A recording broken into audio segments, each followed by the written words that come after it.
Now let us understand probability. Definition. It is the favorable outcome to the total number of possible outcome. It's a very simple definition, but a very powerful definition too. Let us take the proposition of tossing a coin and getting heads. Possible outcomes, heads or tails. Favorable outcome is heads, so 1 over 2 is 0.5.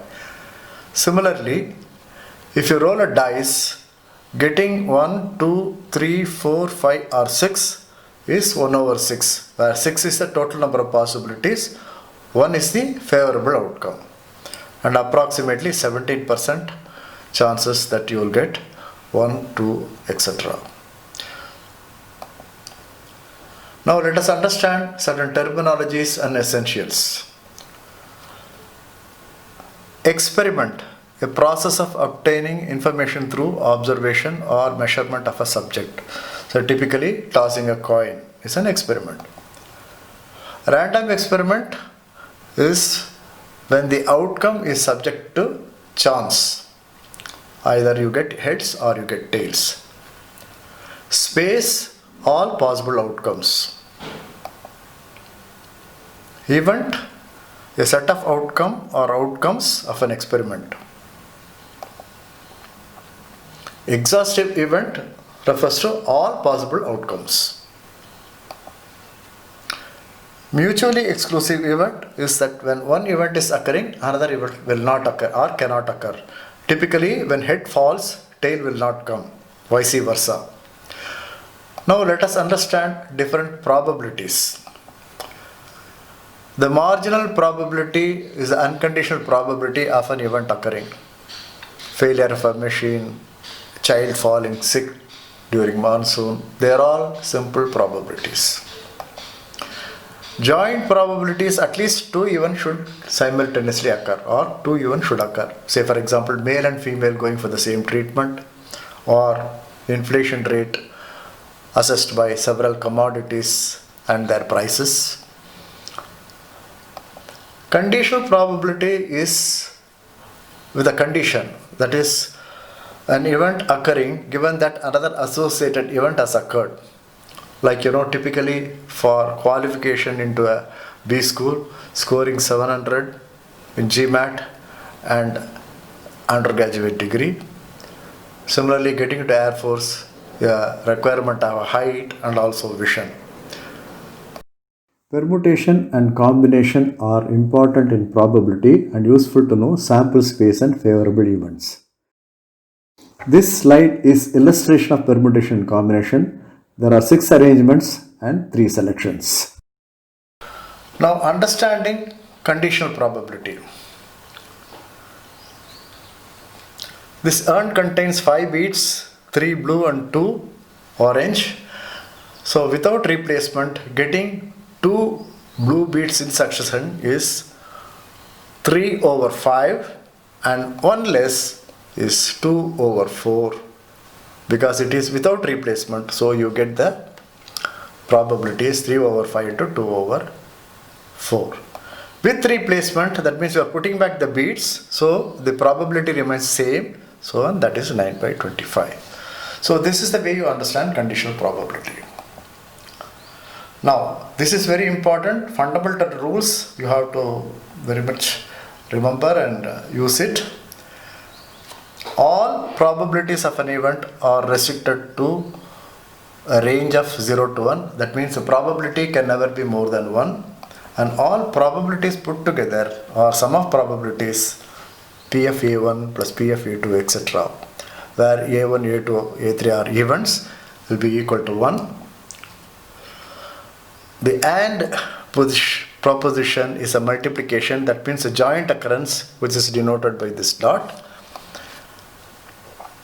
And OR position is addition, which is probability of A and probability of B, that is 2 events, and that is given by a plus sign. An important rule in probability is complementary rule, which will simplify many probability assessment, which is probability of event A occurring is equal to 1 minus probability of that event not occurring. That means what?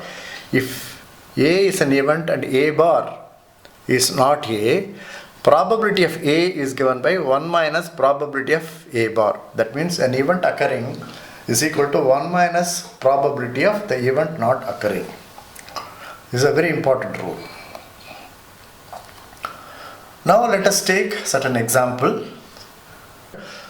To answer the question, what is the probability that a particular shop has a monthly income under 20,000? Is 20,000 is 102 over 200, and that is the probability of the first question. The second question is, what is the probability that a shop selected at random has either income between 20k and 30k or above 30k? So it is R probability, so this or this, and that is how you get 61 over 200 plus 37 over 200, that is 100 over 200.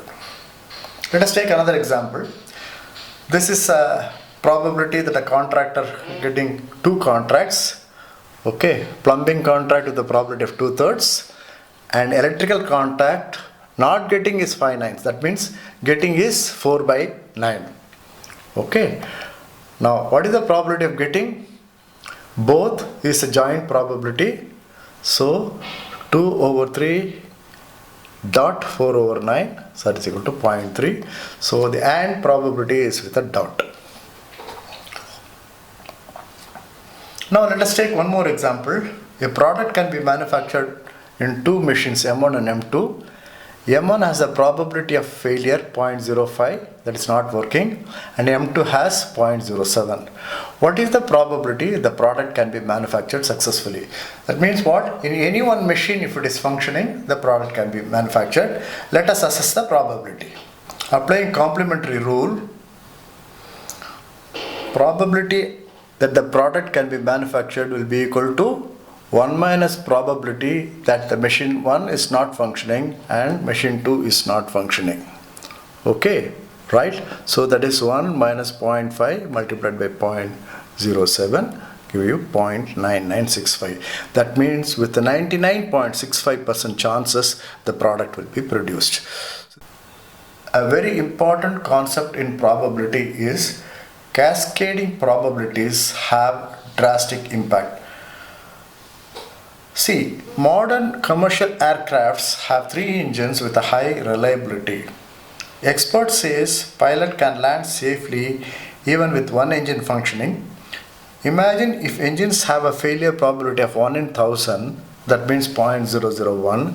The probability of failure of all engines while landing is as low as 0.90 followed by 1.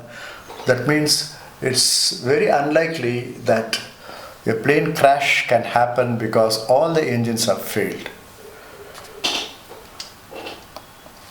Consider this scenario. A photocopy shop owner faces a dilemma. He has 1 machine with a probability of failure 0.1. That means he has 90% uptime. He wants to improve the uptime. He has 2 options. Either he can go for maintenance contract with 20,000 per annum who assures 95% uptime, or go for second-hand machine at a cost of 30,000 which has got a failure rate of 0.2. Now which one you should choose? By going in for buying second machine, it's a standby machine, the uptime probability improves substantially by applying the complementary rule. Okay, 1 minus 0.1 into 0.2, which is the failure rate, so you get 98% uptime, whereas the periodic maintenance person offers a 95% uptime only. So it would be wiser for him to go for a standby second-hand machine which gives an uptime besides an opportunity to meet more demand also. So this could be one possibility or one way of understanding how cascading probabilities drastically impact the scenario.